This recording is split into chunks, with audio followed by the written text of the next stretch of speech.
Mulai pakai iPhone XR mulai 11 Maret 2019. Baterai health-nya tinggal berapa ya? Sudah lebih dari setahun nih. Nah, awet ya? Mau tahu caranya? Simak tips berikut ini, oke?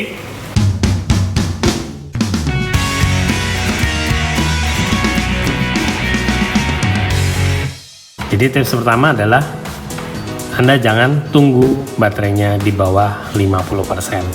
Saran saya, Anda harus cas sebelum dia 50%. Nah, jadi maksudnya kalau misalnya Anda menggunakan baterai lithium, itu sebenarnya Anda tidak harus menunggu sampai habis dulu baterainya, bisa langsung dicas. Saya akan kasih lihat nih, ini ada di webnya Apple kok. Dia memperlihatkan bahwa bagaimana cycle dari charging. Misalnya Anda pakai, ini cas dulu ya, sampai 100%, kemudian Anda pakai cuma 75%. Kemudian Anda mengisi lagi 75%. Jadi dalam waktu itu Anda sebenarnya sudah menggunakan 75% baterai yang akan dihitung jadi satu cycle. Kemudian karena sudah diisi 75%, dia kembali 100 kan. Nah, lalu apa yang terjadi? Anda pakai 25%, kemudian dia akan menghitung 75% yang sudah hilang sebelumnya ditambah 25% yang hilang berikutnya, itu adalah satu cycle 100%. Nah, kalau Anda ingin pakai tapi tidak menghabiskan cycle-nya lebih cepat, berarti Anda misalnya pakai sampai 70%, ya Anda cas saja. Berarti Anda baru 30% dari satu cycle. Nanti Anda pakai lagi sampai 60%, Anda cas saja. Berarti 30 tambah 40, sudah 70%. Kemudian Anda cas lagi, nah Anda pakai lagi 30%, baru itu adalah satu cycle. Tips yang kedua, jangan sampai iPhone-nya panas. Nah, sekarang kalau Anda tahu baterai itu paling takut sama yang namanya panas. Jadi di webnya iPhone itu juga dipasang. Jadi kalau misalnya itu adalah iPhone, iPad, atau iPod, bahkan Apple Watch, itu bekerja lebih baik adalah suhu 0 sampai 35 derajat Celcius. Itu suhu terbaiknya. Jadi kalau misalnya dia terlalu ekstrim dari itu, mungkin sampai minus gitu ya, atau sampai panas banget, bahkan 45 derajat ke atas saja mungkin sudah terlalu hot ya. Kalau misalnya dia lagi panas, ya didinginkan. Jangan langsung dicas, tapi didinginkan dulu. Jangan masukin kulkas ya. Ada beberapa cara ekstrim yang memasukkan iPhone ke kulkas, ya akhirnya terjadi pengembunan yang menyebabkan kameranya rusak. Ya itu berarti nekat banget orangnya. Oke, sebenarnya Anda mau dinginkan itu gampang. Cara pertama ya udah ditaruh dulu aja. Ditaruh dulu sampai nggak panas lagi. Atau mungkin Anda bisa hembuskan ke AC dulu. Ya AC-nya turunkan, jatuhkan ke atasnya iPhone gitu ya. Atau mungkin kalau misalnya Anda tipe-tipe yang ya repot mau gini gitu, AC nggak ada dan sebagainya, ya sudah, taruh aja dulu di lantai. Taruh di lantai keramik, jadi dia bisa dingin. Nah, saya pakai cara gampang nih, pakai air dong. Bukan berarti ditenggelamin ya iPhone-nya. Nah, mungkin Anda lihat cara ini, wah gila banget nih ya. Pakai plastik diisi air. Nah, isi airnya jangan banyak-banyak, supaya dia kalau ditidurkan bisa sedikit mendatar. Kemudian iPhone-nya taruh di atasnya. Dengan begini saja panasnya akan terhantar. Nah, pada saat Anda melakukan charging, sebenarnya juga suhu baterai juga naik loh ya. Anda pasti tahu itu. Jadi dicas, kemudian taruh di atasnya sini. Ya udah. Oke, bagaimana kalau cas menggunakan power bank? Ya, karena power bank itu bukan charger ya. Sekali lagi lebih bagus sih kalau kita mengurangi penggunaan power bank, kecuali benar-benar darurat. Nah, sekarang kalau wireless charging. Wireless charging itu pasti akan meningkatkan suhu dari iPhone Anda. Itu benar sekali.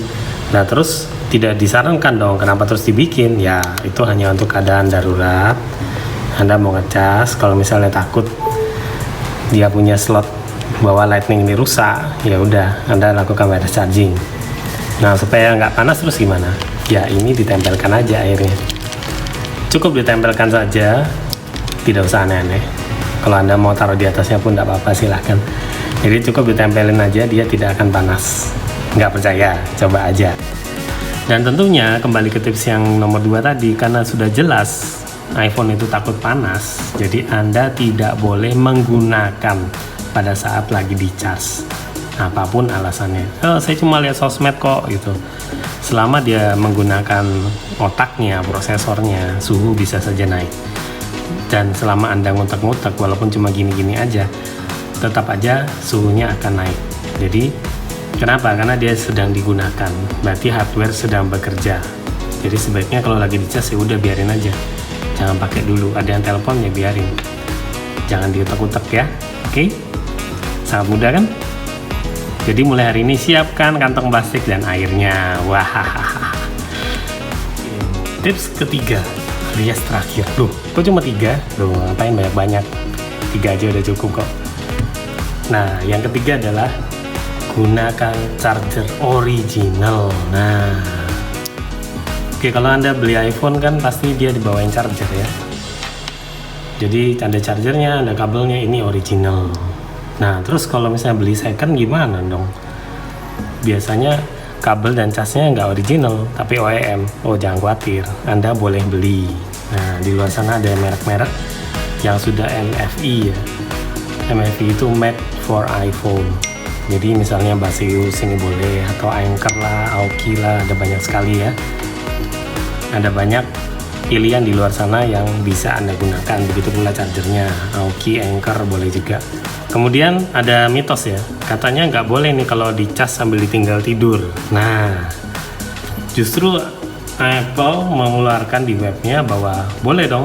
Kenapa? Setelah 80% dia pasti akan trickle charging, jadi jangan khawatir, dia sudah bisa matikan sendiri chargingnya. Kalau sudah penuh dia stop. Handphone saya ini juga selalu tidur sambil dicas, oke? Besok pagi ya udah tinggal pakai 100%. Enak kan? Di baterai health tuh ada tulisannya Optimus battery charging. Pastikan ini hidup ya. Dia akan menjaga, oke? Dia akan menjaga baterai Anda. Jadi misalnya untuk mengurangi battery aging, nah itu iPhone ada tulisannya. Nah, ini sebenarnya sedikit bocoran ya. Saya punya baterai health sebetulnya masih bagus waktu itu, cuma berkurang dikit. Tapi karena saya terpaksa menggunakannya sambil programming, jadi dalam kondisi panas saya masih melakukan coding ke sini, flashing program, terus akhirnya dia berturun 1%. Sayang sih. Jadi misalnya kita lagi coding pun juga ya harus kasih ini, iya, air dalam bungkus, oke? Jadi pastikan Anda jaga terus baterai Anda. 3 tips sudah cukup, tidak perlu banyak-banyak. Oke, demikian tips tentang baterai iPhone. Di luar sana banyak teman-teman Anda yang pasti butuh, kok baterai iPhone saya boros ya gitu. Nanti silahkan Anda kasih tahu, siapa tahu dia akan dapat manfaat dari YouTube saya, oke? Terima kasih, bye.